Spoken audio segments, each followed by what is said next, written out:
For almost a decade, there have been whispers of cover-ups and cleanup operations in relation to Prince Harry and Meghan Markle. With the former, it is now a well-known fact that the palace PR machine meticulously curated his public image, presenting him as the fun-loving, effervescent, and loquacious young prince who, just like his mother, had the gift of the common touch. The military man who risked his life on the front lines along with his comrades, and who apparently created the Invictus Games in 2014, at least according to him and the official royal website. But the problem is, like everything else the palace portrayed Prince Harry to be, it isn't exactly true. Because everything we thought we knew about him as the public was a lie. A lie carefully constructed by the men in gray suits whom he and his wife love to complain about. That humble act, turns out he thinks sharing a train with the public is beneath him. The military, all a PR stunt while he played video games in hidden bunkers as people died to protect him, not to mention the story of him being allowed to leave base to skip a random drug test. Invictus? Despite what ESPN and the royal website claim about Harry creating the games, it was in fact a joint effort by Prince William, Catherine, and the Ministry of Defense, in addition to little old Harry. As for hardworking, turns out the man barely works 1 hour a week on his own foundation, and he couldn't even come up with a single idea to fulfill his contract with Spotify.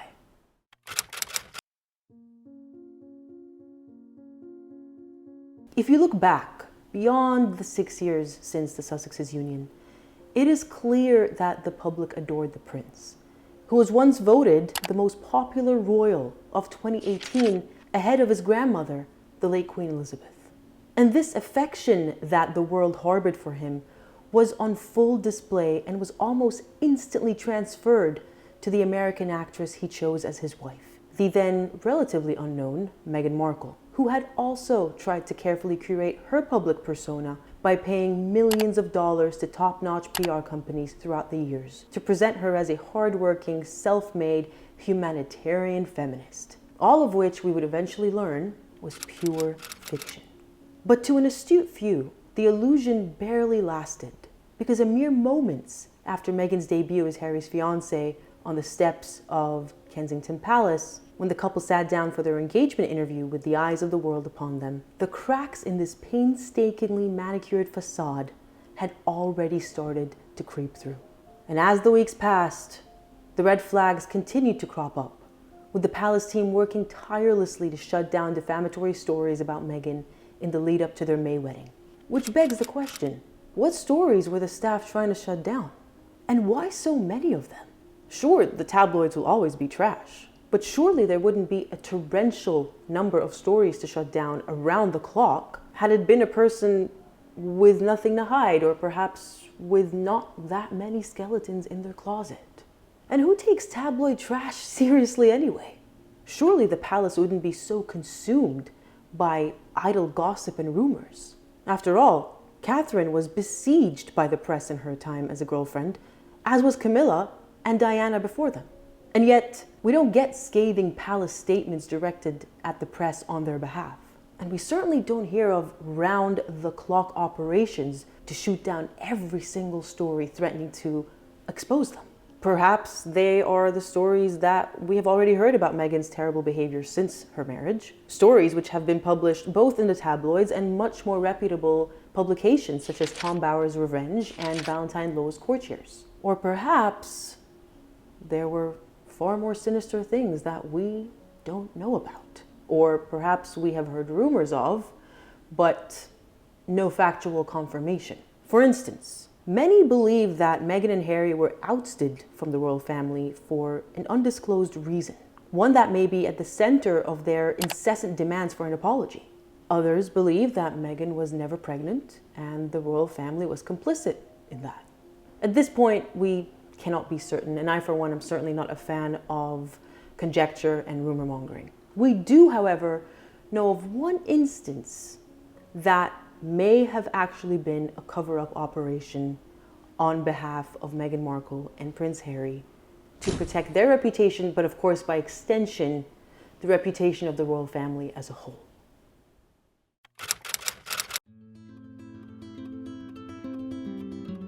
On the 2nd of March 2021, a mere days before the bombshell Markle Oprah interview was scheduled to air, author and journalist Valentine Lowe had a bombshell of his own. He broke the story that would linger as a dark cloud over Meghan Markle, potentially forever: the bullying allegations. Now, we know all about the bullying allegations against Meghan and Harry, so we're not about to rehash them in this video. But we also know that the Time article led to an investigation by the palace, which then led to a report, the findings of which are being kept under lock and seal. And to me, that may indicate that all was not well, because when you think about it, had the findings been favorable to Meghan Markle, then there would technically be nothing to hide. But suppressing the report tends to lead people to believe in the opposite conclusion. Now, that's not to say that there aren't viable reasons for keeping the report secret, basically. Sensitive information about the staff may be kept private to protect their privacy and to make sure that their future prospects of employment are not impacted, because unfortunately, employers don't necessarily want to employ people who whistleblow, because it's not going to look good for them if they end up mistreating them. NDAs may also be violated if details of the staff are revealed, because by speaking out to Valentine Lowe, they may have breached their NDAs. But on the other hand, some information may be redacted. And considering what I am about to share with you today, it really isn't all that far-fetched to conclude that there is some kind of a royal cover-up here that is being done not just for Harry and Meghan's sake, but as I said, for the sake of the royal family's reputation as a whole. Because many people would be wondering how this was kept hush for so long until the staff spoke to Valentine Lowe. Of course, that wouldn't reflect well on the palace staff, and I'm talking higher management, those who had the power to do something about it and chose not to.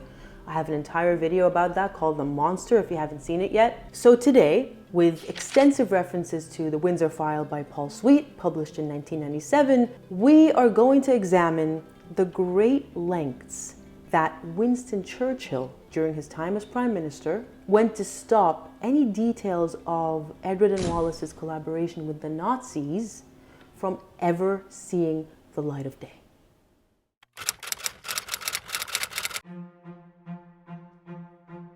In April of 1945, over 400 tons of German foreign policy documents were discovered by American troops in the highlands of Germany. The documents were quickly moved to Marburg Castle, and after a team of experts sifted through them, it quickly became clear to them that they have come across a treasure trove of insider information on the Nazis.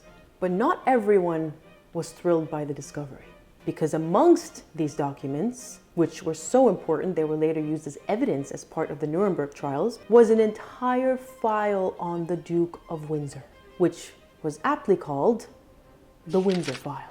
This file pretty much details everything we discussed in the last two videos. If you haven't watched part 1 and part 2, I highly recommend that you do. There's a lot of context covered in those videos. Basically, they're the background to this video, from Edward and Wallace's wannabe royal tour to Germany in 1937 to the countless communications that took place between them and the Nazis throughout the war, which in some instances was tantamount to treason.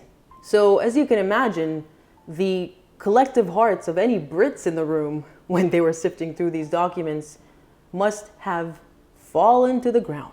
And so, in a desperate attempt to spare the royal family from global humiliation and embarrassment, which they deemed to be inevitable if these documents were published, the British immediately tried to keep the documents to themselves with the intention of destroying them. But it was already too late. The Americans had already made 2 copies of the findings, and they kept one.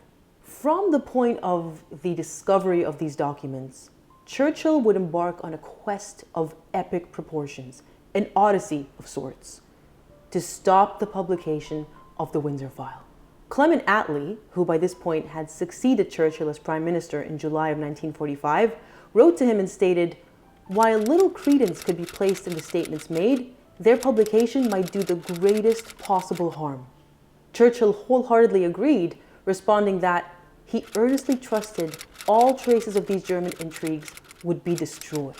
So the main narrative that the British government took with the Americans was firstly the denial of the veracity of these documents altogether, thereby downplaying their historical significance, because that was their main argument. This is irrelevant, this is conjecture, this is propaganda, it's not worth publication. This was then followed by a formal request to the Americans to severely limit access to these files, which later turned into outright demands for their destruction, or at least handing them over to the British government for safekeeping, also known as, you guessed it, destruction. But the Americans just weren't having it. After delaying their response to these requests for at least a couple of months, they came back with a resolute rejection, stating that it would be unlawful for the Secretary of State to authorize the delivery of the documents to the British government or the destruction of the documents in question without congressional authorization and attendant publicity. They also entirely disagreed with the notion that these documents, which were about Edward and Wallace's potential collaborations and documented communications with the Nazis during World War II, were not relevant at all to the history of World War II. They did, however, assure the British government that they would take all steps necessary to ensure that the content of these documents are never leaked. Now, here's where things get a little bit confusing, and I think this is because of the switch in leadership. This is when Clement Attlee replaced Winston Churchill as Prime Minister. And I think Clement Attlee was a lot more lenient when it came to the potential publication of these documents, despite what he said to Churchill. At least that's what I surmised through my readings, because what ended up happening was that the British agreed to collaborate with the Americans, and then later the French, who were invited, by working together in creating an authoritative collection of these documents. They even drew up and signed a memorandum of agreement, specifying that the editing of the documents was to be, quote, performed on the basis of the highest scholarly objectivity by outside scholars of highest reputation. Whether they knew it or not, by agreeing to proceed with this plan, the British had paved the way for the eventual publication of the very files that they wanted buried for good.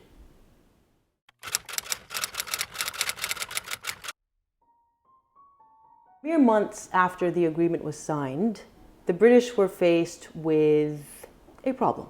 Newsweek, an American publication, had leaked the story of the Windsor File, divulging the US's alleged agreement with the British to not include anything in relation to the Duke of Windsor, and was in fact reviewing other suppression requests submitted by the British government. Obviously, the British were not too happy about this, but the US merely promised an investigation, but still maintained that publishing the documents would actually put a stop to all this conjecture and sniffing around. Because you know how the press is, the more secret you try to keep things, the more they want to find out about it.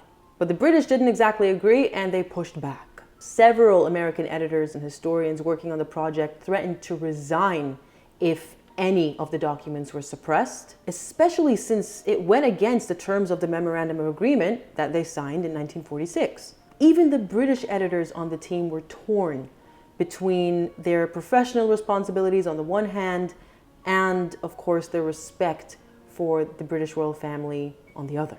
After a turbulent and uncertain time, things seemed to quiet down under Attlee's leadership.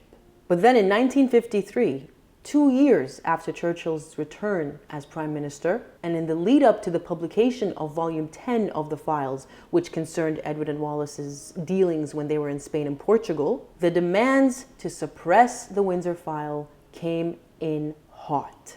To say that Churchill tried hard to keep these records from ever seeing the light of day would be a vast understatement.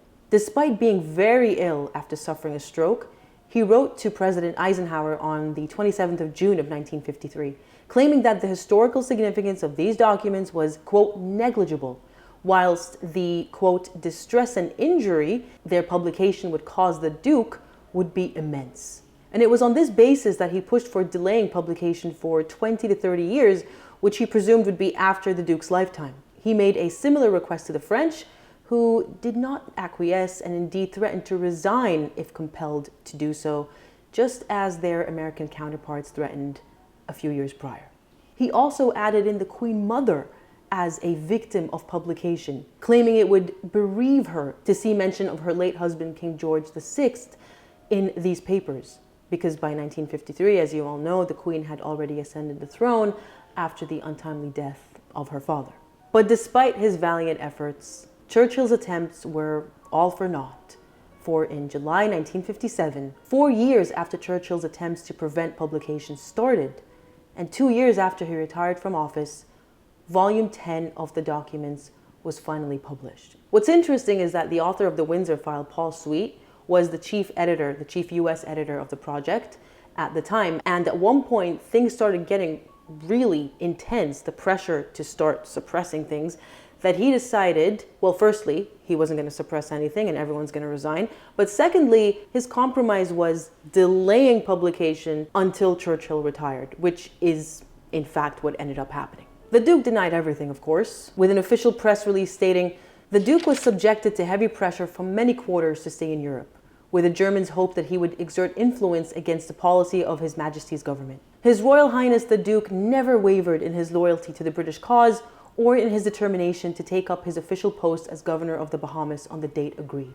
The German records are necessarily a much tainted source. The only firm evidence which they provide is of what the Germans were trying to do in the matter and of how they completely failed to do it." And this statement is really interesting to me because on the one hand, we know that Edward was very difficult, didn't listen to Churchill, and didn't want to go to the Bahamas. At one point, he was threatened with a court-martial if he didn't return to the UK when he was in Portugal. So it's not like he never wavered and all of these things they said in the statement. We know that's not true. However, the other half of it, which is more relevant to part 2, where we discussed Operation Willy and its failure, is actually true in the sense that the Germans really wanted to use Edward to thwart the UK's government and put him in as a puppet king, but they failed.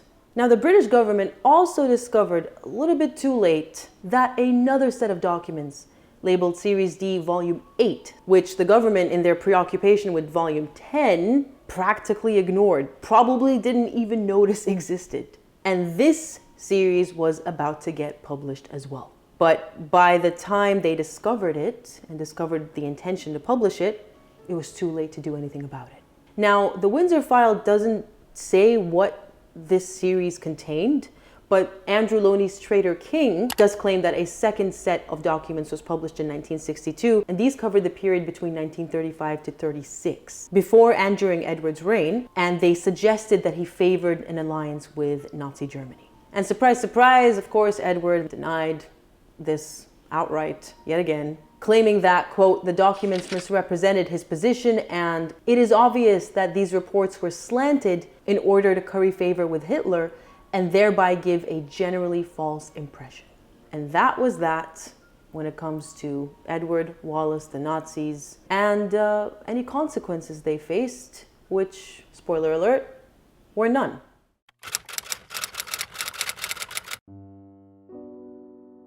So I suppose the question is, as with many of these historical videos, what do you believe?